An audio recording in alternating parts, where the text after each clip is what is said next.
Good morning, everyone. OKJ here on a Monday here in Tennessee. I hope the Rays and others have had a good weekend. OKJ has spent the majority of my time over the weekend writing letters, trying to get caught up on all that. Got to be thoughtful about it. I hope all of y'all have had a beautiful morning, day, or evening. And I'm just glad you're here. Hello, Hope Grace. Hello, Just Me, Fancy Nancy, Dora Pinion, Denise Gray, Jill Schneider, Canyon Jam, Mark McGarry. I hope I'm not missing out on anybody here. But anyway, we're going to try to get back on track with OKJ doing some coffees with KJ to get us moving forward to do what, y'all? To get a little justice through understanding. And of course, there's many ways to get that understanding about justice. And why wouldn't it be? I mean, you're the only you're ever going to be, right? So you're going to see things the way you're going to see it. And I can only demonstrate what I've learned or what I can share in my opinions or whatever in order to perhaps maybe give us all pause, give us a chance to think and to really get more out of the crime genre, in that all of us can go to many sources and read up on what happened and these crimes and this and that. It's always better for me to learn something. So I hope that y'all by now should know that the research and analysis and you is very important on this channel. Hello, Beach Lady. Hi, Elba Lopez. Hello, Stephanie Willow. April Gann. Hello, how are y'all today? So the last time we spoke on the live stream, OKJ, I jumped right off the cliff into this whole idea of covering the Brian Kohberger and Donna Adelson trial. And I forgot to mention something very interesting about that. And that is both of these trials start on August the 19th. Both of them do. How in the hell? How am I supposed to cover these high-profile trials? How am I going to do that? There's no way. I looked at the case file of Brian Kohberger. It's so damn long, I ain't no way I can get through all that. But then I thought, wait a minute. Justice through understanding. Does it mean I have to know every damn thing there is to know about the case? Is there things that I can pick out of these cases and learn something about justice, and do it from there, So I really got to thinking about it, meditating on it, praying about it, and all that good stuff that OKJ does. And I decided that, in the past, I've always talked about application. We've used it many, many times, meaning I could take something from another case and apply it to the one we were studying. And it really actually opened up different roads that I could travel, different lines of thought. And so what I'm going to do, and I hope you'll help me do it, is we are going to compare and contrast Brian Kohberger's case with Donna Adelson's case. Does that sound difficult? I don't know. What do you think? Let's start off by this, y'all. Comparing and contrasting. And many of y'all already know this, but hey, if somebody can learn something, let's do it together. Comparing and contrasting involves identifying both the similarities and differences between two or more what, y'all? In this case, criminals or defendants. Comparing focuses on finding what is alike, obviously, while contrasting highlights what is different. This technique is useful, y'all, for analysis, decision-making, and understanding relationships between different defendants, basically. So I was like, okay, well, we're going to have to do this. Now, a while back, I did a live stream and I read out Donna Adelson's probable cause affidavit. If you are not caught up on the Donna Adelson case, you can go back through the list there, get caught up, or you can look it up yourself, read the probable cause statement of Donna Adelson. I read it out on a live stream. Get caught up if you like. If not, you can just go from here. And I'm going to also finish these two cases by reading a probable cause statement of Brian Kohberger. Now, some of y'all have already read this. Some of y'all have already got the cliff notes, if you want to call it that, of everything that probable cause statement said.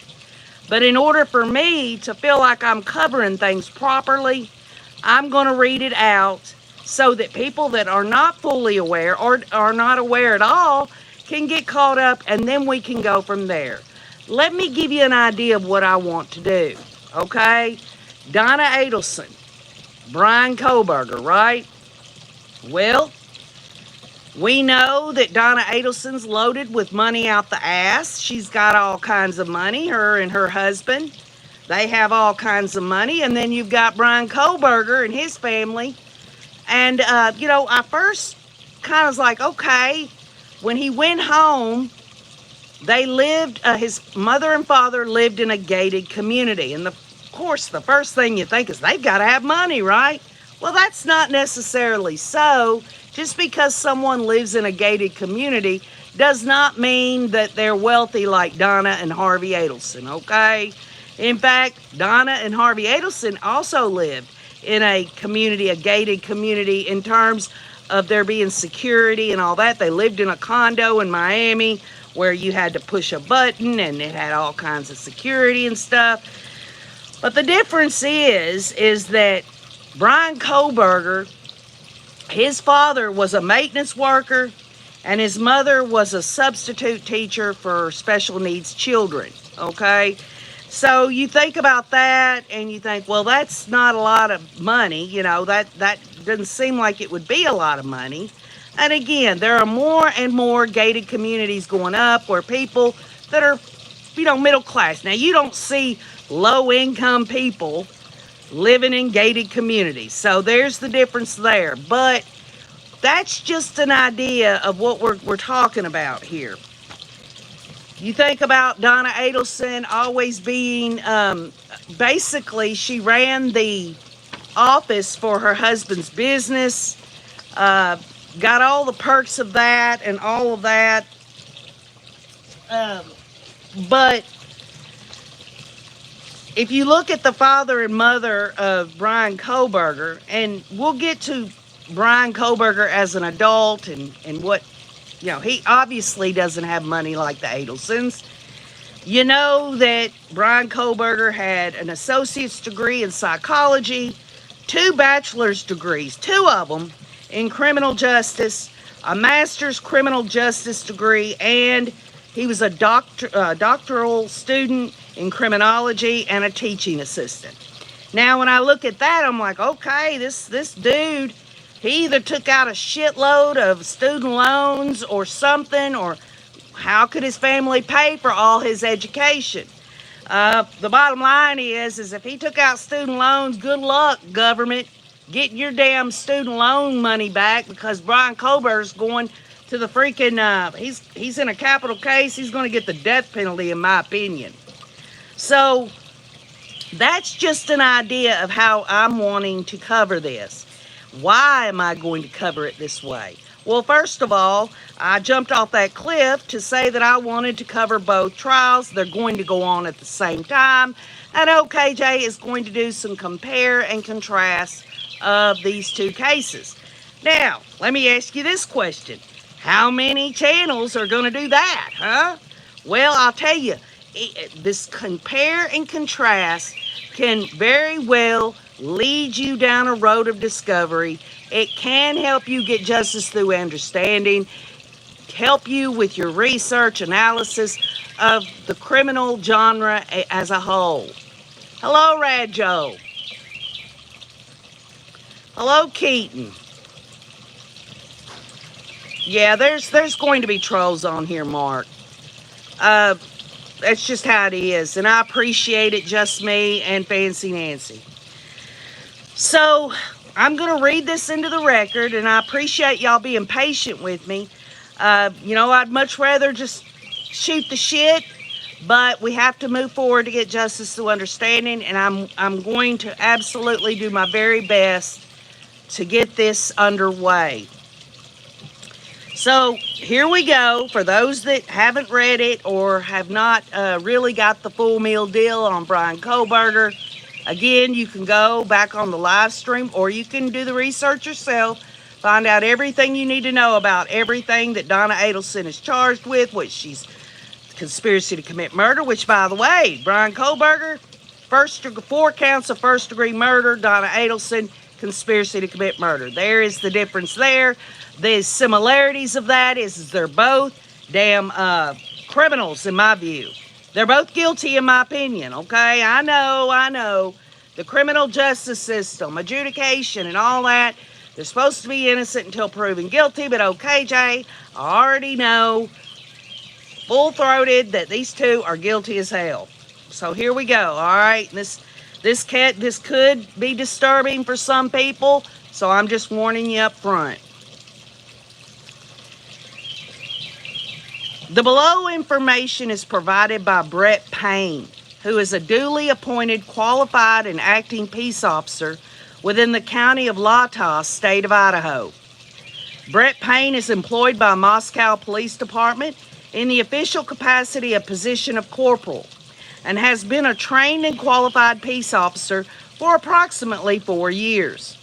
Payne is being assisted by members of the Idaho State Police and agents of the Federal Bureau of Investigation.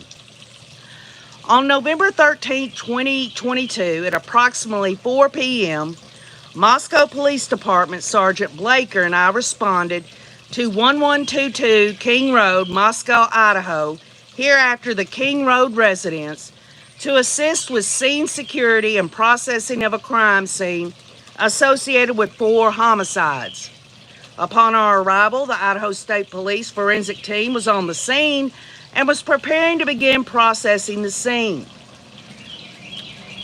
MPD Officer Smith, one of the initial responding officers to the incident, advised he would walk me through the scene.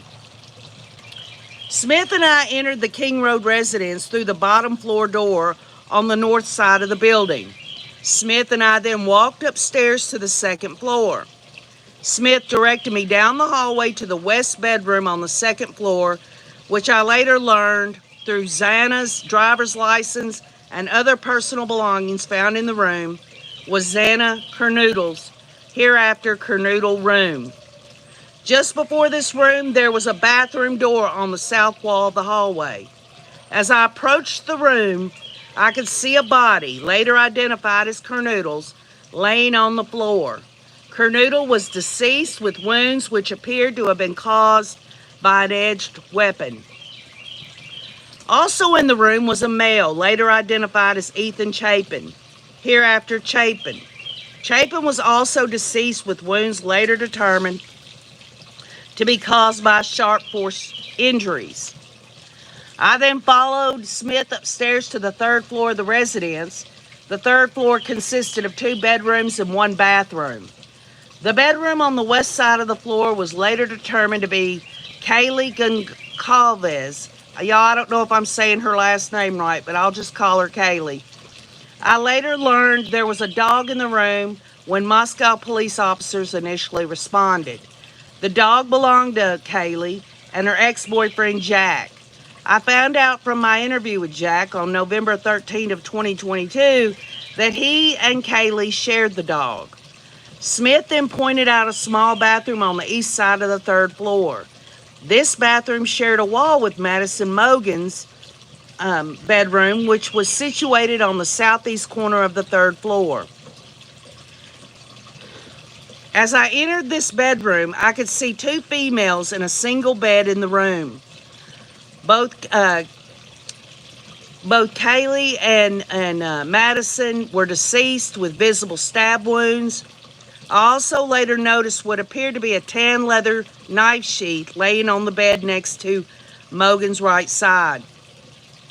The sheath was later processed and had K-Bar, USMC, and the United States Marine Corps Eagle Globe and Anchor insignia stamped on the outside of it.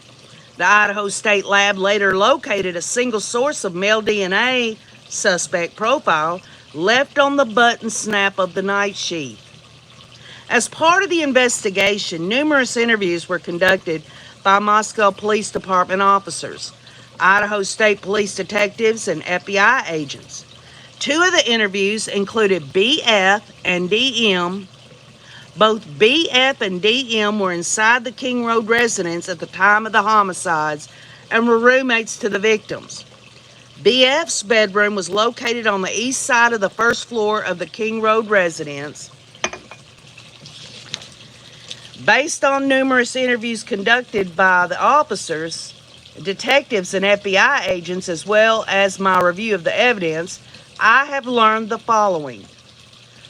On the evening of November 12, 2022, Chapin and Kernoodle are seen by BF at the Sigma Chi House on the University of Idaho campus at 735 Nez Perce Drive from approximately 9 p.m. on November 12th to 1:45 a.m. on November 13th. BF also estimated that at approximately 1:45 a.m., Chapin and Kernoodle returned to the King Road residence. BF also stated that Chapin did not live at the King Road residence, but was a guest of Kernoodle. They were dating, y'all. I cannot say her name, Goncalves and Mogan were at a local bar, the Corner Club at 202 North Main Street in Moscow. Goncalves and Mogan can be seen on video footage provided by the Corner Club between 10 p.m. on November 12th and 1:30 a.m. on November 13th. At approximately 1:30 a.m., Goncalves and Mogan can be seen on video at a local food vendor called The Grub Truck at 318 South Main Street in downtown Moscow. The Grub Truck live streams video from their food truck on the streaming platform Twitch, which is available for public viewing on the website. This video was captured by law enforcement. A private party reported, and they redact the name of the private party, reported that he provided a ride to Kaylee and Megan at approximately 1:56 a.m. from downtown Moscow in front of the Grub Truck to the King Road residence. DM and BF both made statements during interviews that indicated the occupants of the King Road residence were at home by 2 a.m. and asleep or at least in their rooms by approximately 4 a.m. This is with the exception of Kernoodle, who received a DoorDash order at the residence at approximately 4 a.m. Law enforcement identified the DoorDash delivery driver who reported this information. DM stated she originally went to sleep in her bedroom on the southeast side of the second floor. DM stated she awoke at approximately 4 a.m., but what she stated sounded like Goncalves. Y'all, I'm having problems with this name. Goncalves. Is that how you say it? Goncalves? I'm going to say it. Playing with her dog in one of the upstairs bedrooms, which was located on the third floor. A short time later, DM said she heard who she thought was Goncalves say something to the effect of, "There's someone here." A review of records obtained from a forensic download of Kernoodle's phone showed this could also have been Kernoodle, as her cellular phone indicated she was likely awake and using the TikTok app at approximately 4:12 a.m. DM stated she looked out of her bedroom but did not see anything when she heard the comment about someone being in the house. DM stated she opened her door a second time when she heard what she thought was crying coming from Kernoodle's room. DM then said she heard a male voice say something to the effect of, "It's okay, I'm going to help you." At approximately 4:17 a.m., a security camera located at 1112 King Road, a residence immediately to the northwest of 1122 King Road, picked up distorted audio of what sounded like voices or a whimper followed by a loud thud. A dog can be heard barking numerous times starting at 4:17 a.m. Y'all, I said a dog was barking and my dog's starting to bark right now. Is that weird or what? Anyway, Opie, chill out. The security camera is less than 50 feet from the west wall of Kernoodle's bedroom. DM stated she opened the door for the third time after she heard the crying and saw a figure clad in black clothing and a mask that covered the person's mouth and nose walking towards her. DM described the figure as 5'10" or taller, male, not very muscular, but athletically built with bushy eyebrows. The male walked past DM as she stood frozen in shock phase. The male walked towards the backsliding door again. DM locked herself into the room after seeing the male. DM did not state that she recognized the male. This leads investigators to believe that the murderer left the scene. The combination of DM's statements to law enforcement, review of forensic downloads of records from BF and DM's phone, and video of a suspect video as described below leads investigators to believe the homicides occurred between 4 a.m. and 4:25 a.m. During the processing of the crime scene, investigators found a latent shoe print. This was located during the second processing of the crime scene by the ISP forensic team by first using a presumptive blood test and then amino black, a protein stain that detects the presence of cellular material.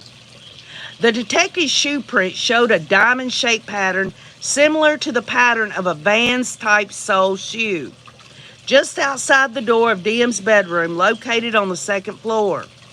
This is consistent with DM's statement regarding the suspect's path of travel. As part of the investigation, an extensive search, commonly referred to in law enforcement as a video canvass, was conducted in the area of the King Road residence. This video canvass was to obtain any footage from the early morning hours of November 13, 2022 in the area of the King Road residence and surrounding neighborhoods in an effort to locate the suspect or suspect vehicle traveling to or leaving from the King Road residence. This video canvass resulted in the collection of numerous surveillance videos in the area from both residential and business addresses. I have reviewed numerous videos that were collected and have had conversations with other MPD officers, ISP detectives, and FBI agents that are similarly reviewing footage that was obtained. A review of camera footage indicated that a white sedan, hereafter suspect vehicle 1, was observed traveling westbound in the 700 block of Indian Hills Drive in Moscow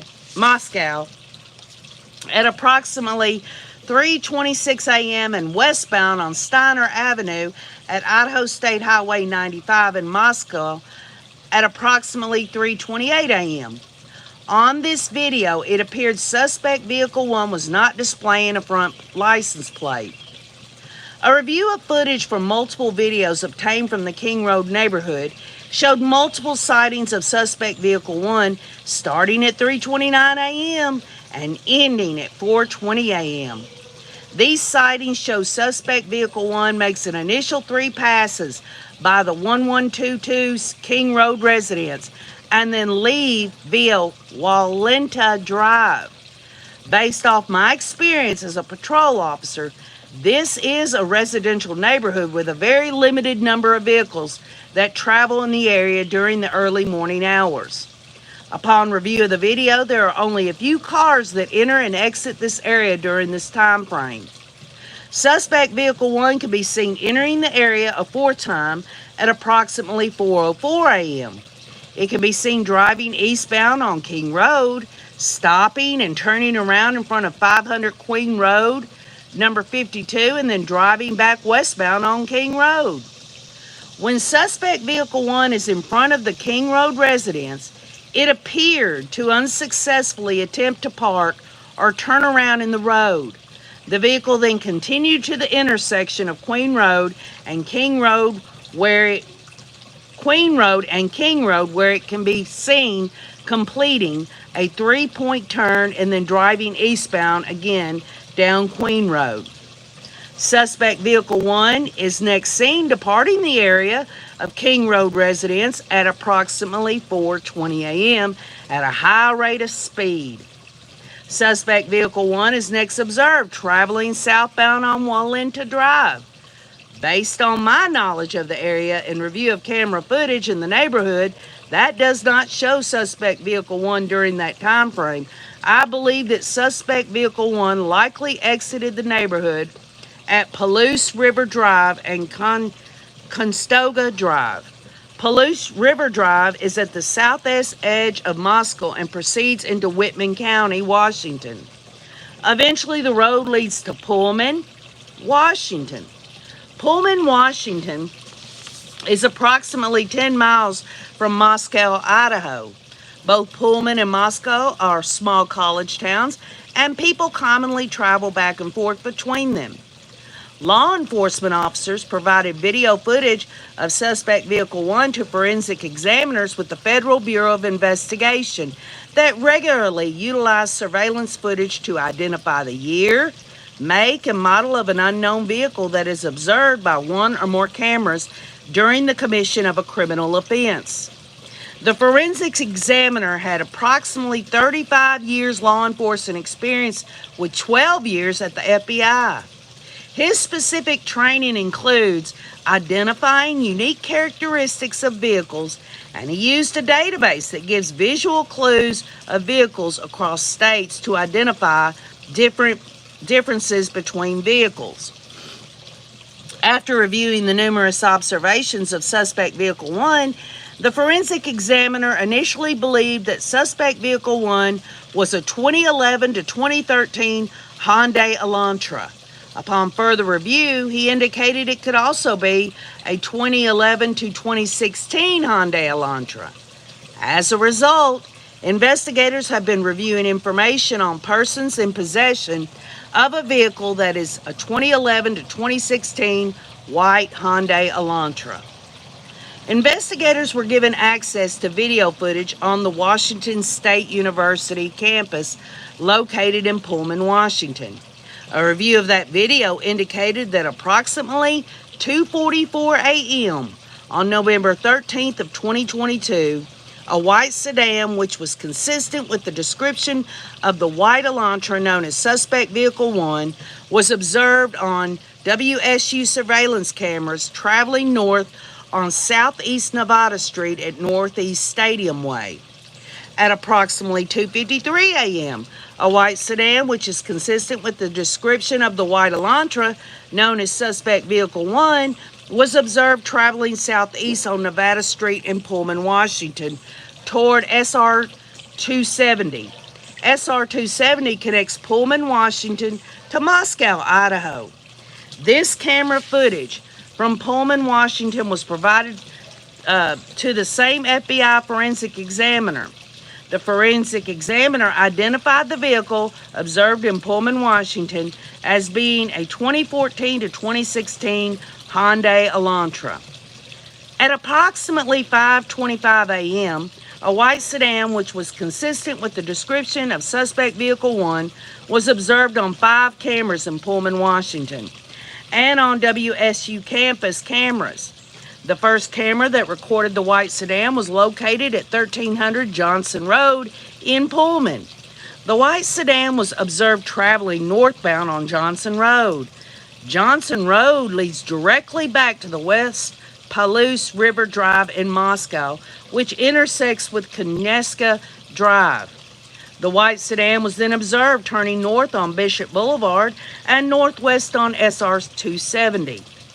At approximately 5:27 a.m., the white Elantra was observed on cameras traveling northbound on Stadium Way at Nevada Street, Stadium Way at Grimes Way, Stadium Drive at Wilson Road, and Stadium Way at Cougar Way.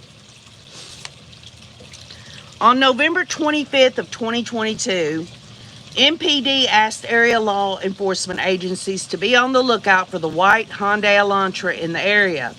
On November 29th of 2022 at approximately 12:28 a.m., Washington State University police officer Daniel Tanigo queried white Elantras registered at WSU.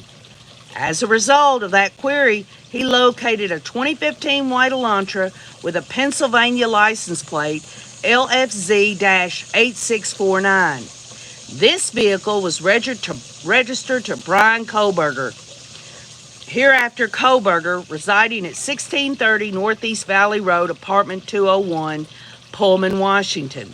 1630 Northeast Valley Road is approximately 3/4 of a mile from this intersection of Stadium Way and Cougar Way. The same day at approximately 12:58 a.m., WSU Officer Curtis Whitman was looking for white Hyundai Elantras and located a 2015 white Hyundai Elantra at 1630 Northeast Valley Road in Pullman in a parking lot. 1630 Northeast Valley Road is an apartment complex that houses WS students. Officer Whitman also ran the car and it returned to Kohberger with a Washington tag. I reviewed Kohberger's Washington State driver's license information and photograph. This license indicates that Kohberger is a white male with a height of 6 foot and weighs 185 pounds. Additionally, the photograph of Kohberger shows that he has bushy eyebrows. Kohberger's physical description is consistent with the description of the male DEM saw inside the King Road residence on November 13th. Further investigation, including a review of Latah County Sheriff's Deputy CPL Duke's body cam and reports, show that on August 21st of 2022, Brian Kohberger was detained as part of a traffic stop that occurred in Moscow, Idaho. At the time, Kohberger, who was the sole occupant, was driving a white 2015 Hyundai Elantra with Pennsylvania plate LFZ-8649, which was set to expire on November 30th of 2022. During the stop, which was recorded via a law enforcement body camera, Kohberger provided his phone number. Investigators conducted electronic database query and learned that the 8458 phone number was issued by AT&T. On October 14th of 2022, Brian Kohberger was detained as part of a traffic stop by a WSU police officer. Upon review of that body cam and report of the stop, Kohberger was the sole occupant and was driving a white 2015 Hyundai Elantra with Pennsylvania plate LFZ 8649. On November 18th of 2022, according to the Washington State licensing, Kohberger registered the 2015 white Elantra with Washington and later received Washington plates. Prior to this time, the 2015 white Elantra was registered in Pennsylvania, which does not require a front license plate to be displayed. Based on my own experience and communications with the Washington law enforcement, I know that Idaho and Washington require front and back license plates to be displayed. Investigators believe that Kohberger is still driving the 2015 white Elantra because his vehicle was captured on December 13th of 2022 by a license plate reader in Loma, Colorado. Kohberger's Elantra was then queried on December 15th of 2022 by law enforcement in Hancock County, Indiana.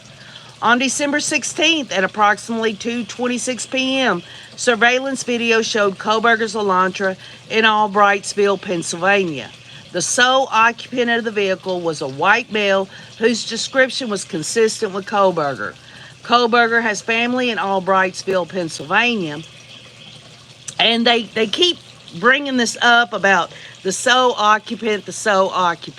In other words, they've got it on record, y'all, that he's the only one in that damn car. There ain't nobody else in that car. They have to establish that, or he could say, I let a friend borrow it, or, something to that effect. Based on the information provided on the WSU website, Kohberger is currently a PhD student in criminology at Washington State University.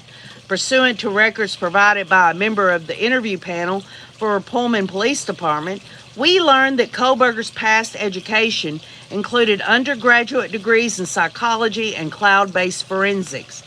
These records also show Kohberger wrote an essay when he applied for his internship with the Pullman Police Department in the fall of 2022.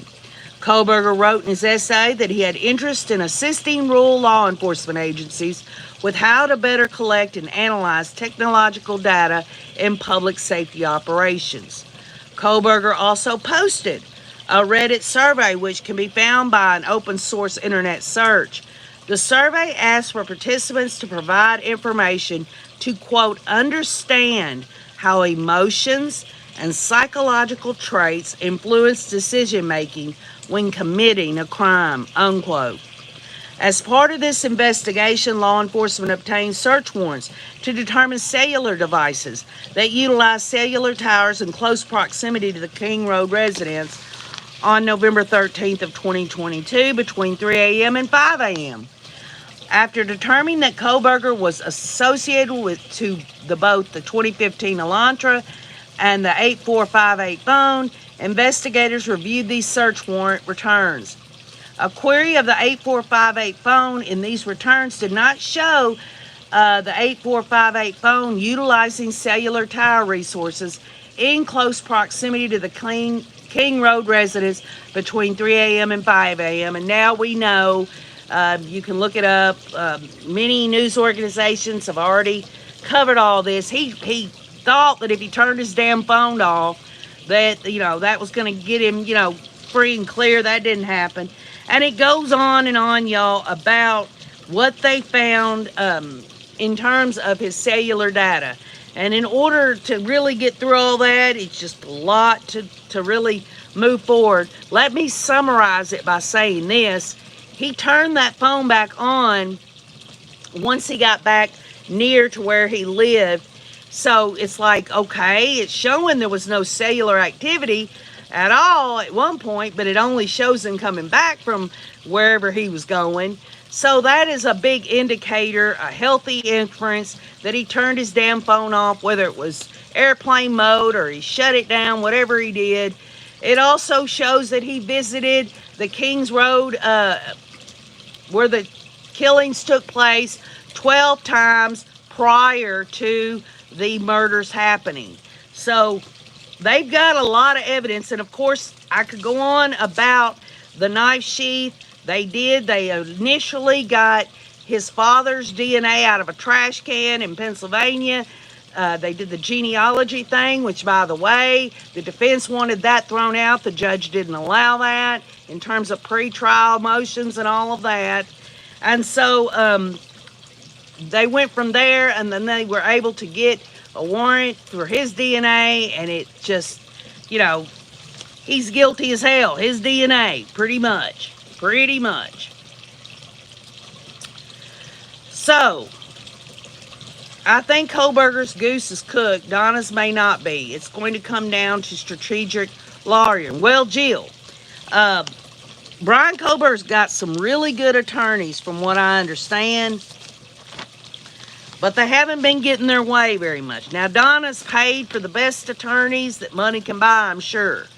I went to look up her financial situation, and we're talking millions upon millions of dollars that her and Harvey have, okay? They've got millions of dollars.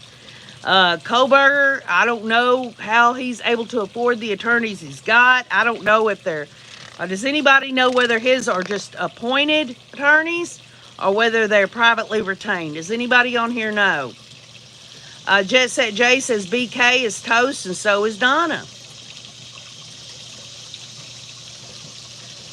Cindy Arnold says the killer's mind goes beyond my itty-bitty mind. Well, we're never going to be able to figure out. I don't think anyone can crawl into the mind of these crazy-ass people. But what I want to answer, y'all, in the Brian Kohberger case is the motive. What is the motive behind what he did, okay? I'm already starting to form my theory about it. And my theory is I think he wanted, y'all, this is just me, and I'm gonna back it up with future live streams. he had been studying about what goes on emotionally and all of these things in a criminal's mind by doing surveys on Reddit. He was trying, because he himself, with his mental health issues, y'all, which we'll go into that as well. He's saying he has autism, obsessive compulsive disorder. He had situations where he was seeing little white dots in front of his face and everything. He was depression, anxiety, and all of these things. And he wrote a lot about how he was feeling years before, how he felt like depersonalization. He kept bringing that up. He kept bringing up about that and everything. And in my opinion, and my theory states that he was trying to gather what he could about other criminals' emotional states because he himself could not feel these feelings. And so he got wrapped up in criminology because, in my opinion, because it was the only thing that he could stay focused on that kept his symptoms at bay, or he got relief from it. And he just finally just took the step, and this is just an opinion. I think he wanted to get caught, y'all. And that's just my opinion. I think he wanted to see it through. Criminology includes law enforcement, the courts, and all that. And he was not going to get fulfilled in just writing a thesis in criminology about what other people were feeling and doing. This is, just me throwing this theory out here. And y'all know my theories change over time as I learn. Jay says, agree, KJ. He became obsessed with Maddie and wanted to see if he could commit the perfect crime. He thought he was the smartest person in the room and wouldn't get caught. Well, I still think that, I know that it's easy to say, oh, he forgot the knife sheath. But for someone who studied all of those things and had the education he did, and took all the steps that he did to leave that knife sheath behind, I mean, you think about it. From the time he left there, 4:20 in the morning, he goes back to his apartment and over there at the Washington University. They see him coming back at 8 or 9, and he sees no cops, no tape. He sees nothing over there. He had to have at some point realized that his knife sheath was there, and if he was going to go and murder these people, it would seem to me he would have went back in to go and retrieve it. So in some ways, I believe maybe it was on a subconscious level or something that he left that knife sheath there so that, there would be the possibility that he would get caught. And then what could happen then?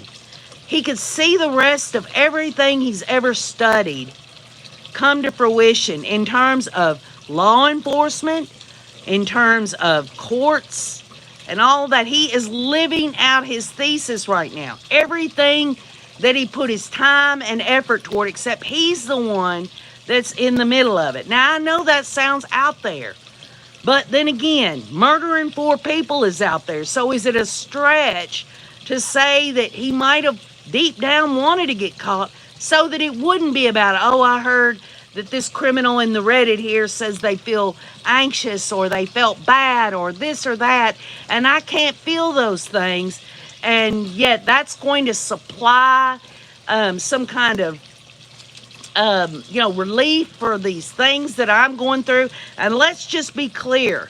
I believe Brian Kohberger has mental illness. It's all through his history. But he knew right from wrong. And that's the standard, okay? There is no insanity defense going on here. I know that the latest on that, on any of this, is the amended scheduling order. They're going to have voir dire on August the 4th. And they're going to have hopefully the opening statements will commence on October 18th, which Donna Adelson's is on the 19th of August. Also, we'll talk more about my reasoning behind believing, y'all. This is my thesis statement.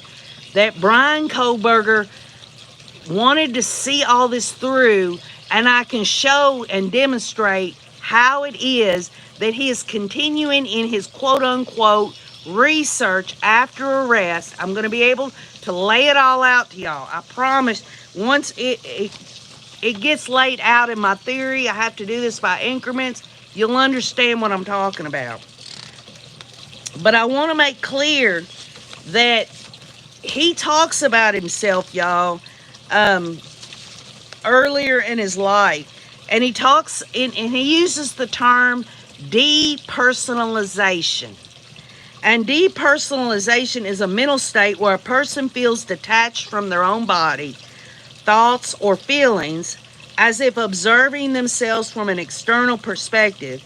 It's often described as feeling like a robot, being in a dream, or watching one's life from a distance. This experience can be part of depersonalization, derealization disorder, which is DDD, or it can occur as a symptom of other conditions like anxiety or trauma. And it's you feel detached. A person might feel like they're watching themselves, and so forth and so forth and so forth.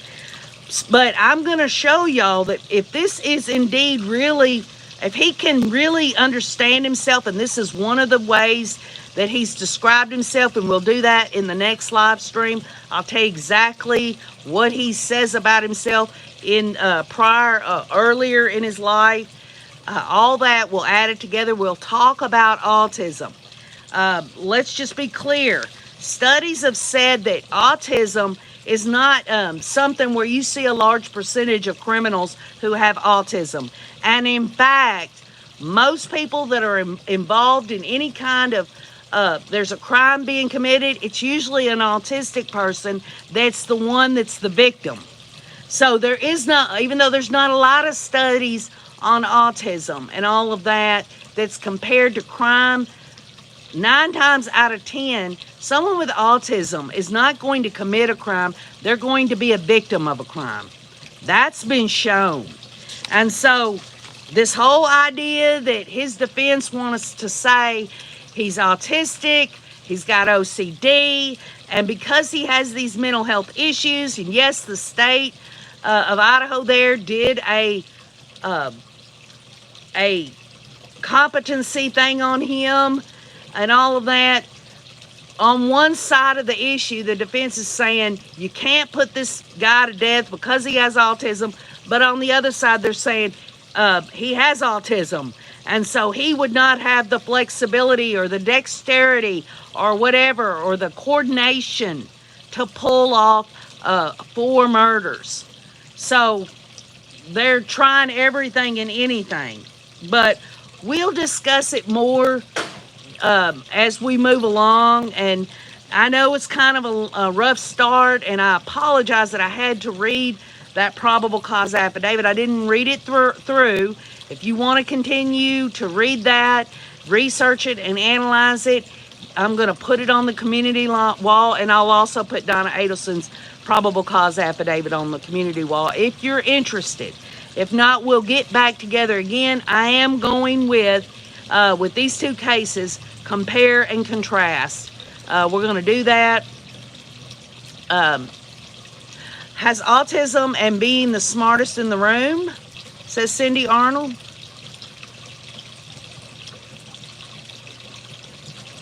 Yeah, there's always going to be trolls on here.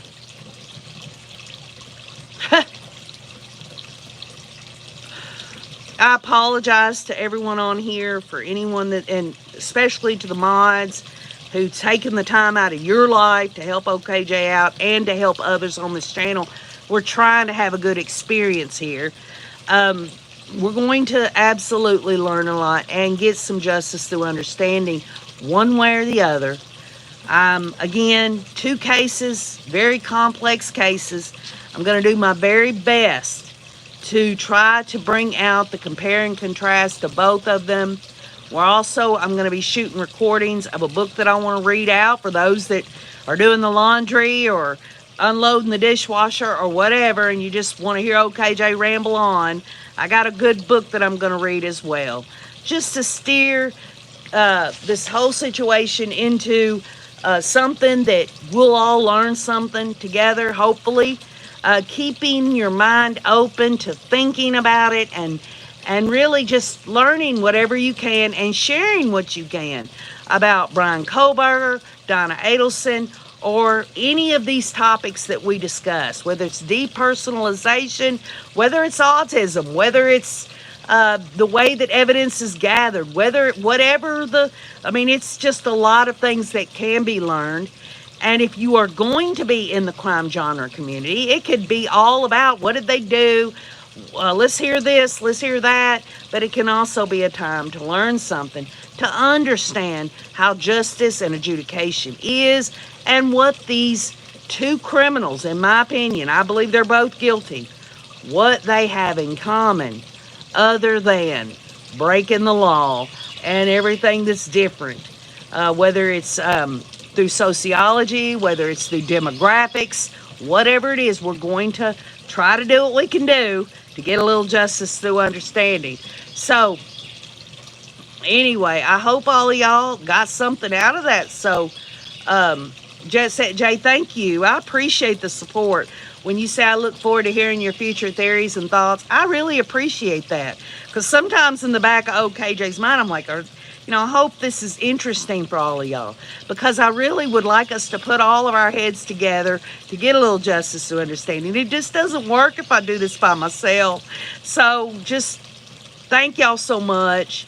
And for everyone that's been sending in the letters, OKJ's doing my very best to get them, to read them thoughtfully, and I promise you, you will get a letter back, okay? I hope, thank you, Hope Grace. Thank you so much. I love you too. Hi, Betty Boop. Yeah, I know, Kenny Jam. I noticed that. I'll have to go to town. That's a little ways down the road, and I'll check with them if they. What I tried to explain them when I opened up the P.O. box, y'all, I appreciate it. It really makes OKJ just almost want to cry when you send a gift, but I don't need a gift, y'all. I want handwritten letters. That's what I want more than anything else, because a handwritten letter is of value, great value to OKJ. So again, if you do write OKJ, please, I appreciate the thought of the gift. It makes my heart happy. But please just stick to the letter. Write me. You can write me about anything. If you're just having a bad day and you just want to vent out what's going on with you, I promise you, everything that I read and every letter I get will stay private, and I will write you back. That is KJ and the Ray, P.O. Box 9, Morrison, Tennessee, 37357. It means so much to get a handwritten letter. Way more than I deserve, but I appreciate it. Hi, Ellen. Yes, they are, Cindy. Handwritten letters are a lost art. It's beautiful. I enjoy it. It gives me a sense of who you are when you handwrite a letter. But then again, some of y'all don't like to write, handwritten. I understand if you have to type it out. I'll accept that as well. That's still something coming from you. I would appreciate it. And I just appreciate, I'm going to try my best, Ellen. I can't cover this case the same way I would cover past cases. By the way, it was Pam Keith who alerted me on the community wall that Nate Eaton has done an interview with the hooker. I'm sure many of y'all are going to be watching that one tonight. I hope he slams her. I hope he slams her good. She deserves it on her way back out of Arizona to Pocatello Women's Prison. So anyway, I love you all. I hope y'all have a great day. Remember this. Justice through understanding means so many things to so many different people. And it might seem like OKJ because I can only demonstrate the information that I want to share or talk about. But maybe, just maybe, a tiny little bit of that might open your mind to a different road to go down, or something that you can share with me that will open my mind a little bit. So important. I hope all of y'all have a great day. Thank y'all so much for letting me. I didn't know how I was going to start this out, but covering Donna Adelson and Brian Kohberger with compare and contrast, it's going to be very enlightening. You'll see what I'm talking about. I just had to get off to a start. And so we'll go from there, see how it all goes. Thank y'all so much for the love and support. I appreciate it so much. It means everything to OKJ. And right. Oh, Katie Jam says you can't get understanding unless you open this. Okay, I'll do my best, Canyon. I will do my best. So anyway, thank you, Miss. Elba Lopez, I live probably about hour and a half, close to 2 hours from Kingsport. I'll get it. I promise, Canyon Jam. I promise. I will absolutely. I promise. And as soon as I get it, I'll put a community post up to show, hey, Canyon Jam, I got it, okay? Oh, I'll let Mr. Wayne and Opie know, Hope Grace. Just me and Fancy Nancy and Canyon Jam, thank y'all so much for modding today. I really appreciate it. Hi, Chris. Hope everyone... Hi, Mike from Ohio. How are you? Thank you, Cindy. Sometimes I don't know whether or not I'm moving forward justice through understanding in the way that I really feel like I should. It's kind of limiting being in this world inside of a world, but at the same time, it's also helpful to hear, a little feedback from y'all that everything's okay. Thank y'all for accepting me for who I am and just allowing me to say and do it the way that I see it. I know sometimes it's hard for people to understand me, and sometimes people just like, well, this woman's out there. But the good news is this: we all are who we are, and I respect and honor all of y'all, and I appreciate all the good thoughts and the support that y'all have given me. This has been a hard decision for OKJ, but I love the Rays and others very much, and I want to continue to get justice through understanding. Well, you're my kind of people, Cindy Arnold. Thank you, MM. Hi, Xander. How are you? Or I guess it's Xander. Oh, Canyon Jam, if you look at the top of KJ and the Ray, there's a line that crosses that says videos, it says live, and then by that it says post. You click on post, and that will get you over to the community wall. I'm sorry, Xander. I said it right. I just wasn't sure. I like that name, though. But anyway, I love all of y'all. Thank y'all so much for being here. Y'all are the best of the best. We will get justice through understanding. And with that, have a great day. I'm going to try to get back to Mondays, Wednesdays, and Fridays, okay? But we still have a lot we've got to iron out on both of these cases. And I hope that you'll have a lot to share with me, because it can't be just about what OKJ says. It has to be all of us as a collective working together, the research analysis and you. So, hi, Rachel Black. Thank you so much. It will never be as comprehensive as the Chad and Lori Daybell case, and I apologize for that, but I wasn't there at the beginning of Donna Adelson, and I wasn't there at the beginning of Brian Kohberger. We were knee-deep in the hooker and the chin for so long. It's really been kind of hard for me because I can't look at these cases the same way as I looked at the other case that we covered. Hi, Kathy Mama Bear. How are you? I hope you're feeling better. I hope you are.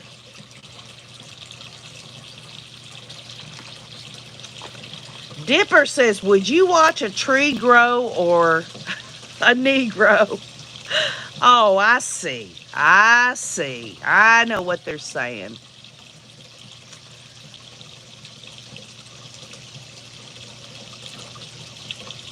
You never know. Well, good for you, Kathy Mama Bear. Because you know, old KJ's headspace, it's it's always one way or the other. Cindy Arnold, no. Lori will not ever be able to do interviews in Idaho. They will not allow it. I got that off the Department of Corrections in Idaho. She's not going to. Now, could Summer or Janice or some other person that was in prison with her come out and say, I'm the connection between me and the hooker, and she says this and this? Remember when Jodi Arias was using that one woman to get her message out? That could happen.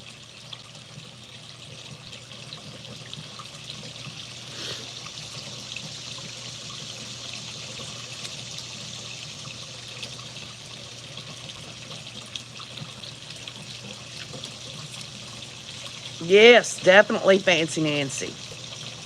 Did you and Danny get y'all's letter back from OKJ? I hope you did. Yeah, I know, Cindy. Karma, a lot of people believe it. OKJ doesn't necessarily sign up to that word karma, but I do. What comes around goes around, which is basically the same thing. Well, I'm glad. I'm so glad, Fancy Nancy. Did Danny like the letter? I hope so.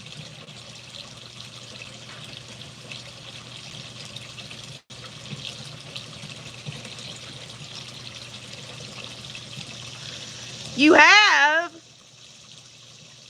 I should get to the post office more often, shouldn't I?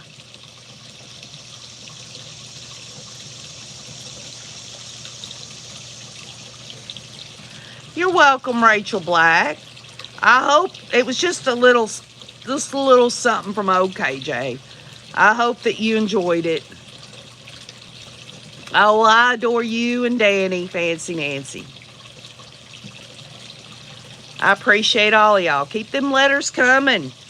You know, sometimes, you can sit in the comments in this world inside of a world, and you can say what you want to say in those comments and stuff. But sometimes just sitting down and writing things out can be very therapeutic. And OKJ would be there. I would never judge you for anything that you write about. Well, thank you, Elba. Sydney says that sound of the water makes her want to go potty. Oh. Can y'all believe how many trolls come on here? I mean, there was a time when the Rays and I it was just our own little space and nobody bothered us. That's exactly how I've always wanted it to be. I don't understand why people have to come on here that don't give a rat's ass about any of us. They just want to come on here and cause problems. I don't know why it still bothers me after all this time, but it does. And maybe that's what they want to hear, right? That it bothers OKJ? But it does. Not for me, but for all of you that's in the comments. Y'all shouldn't have to deal with that shit.